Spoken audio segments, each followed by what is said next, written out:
understanding about this asset-backed token, if we're talking about this building, how often do you think it's called velocity, right? How many times do you think this building's going to turn over? Once every 3 years, maybe, unless it's a really hot building, as opposed to a barrel of oil or an ounce of gold. I mean, the Digix guys are sitting back there. These guys are gold-backed.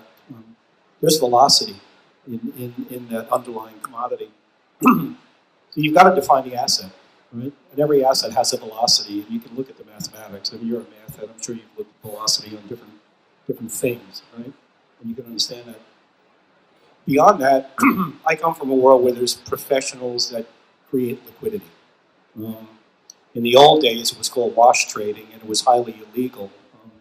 There's now multi-billion-dollar companies that are now professionally creating liquidity because it's become regulated, right? Guys like Citadel and Virtu and a few others, they're professionals at it. Most of the stock markets in the world would not operate efficiently if you didn't have professional liquidity providers. You're seeing that in the crypto space. And it's really an extension of the liquidity industry that we already know. So there's a company here in Singapore, Cumberland, which is an extension of a company called DRW out of Chicago, large liquidity provider that now are providing liquidity professionally in a regulated environment, in a clean banking environment here in Singapore, very quietly.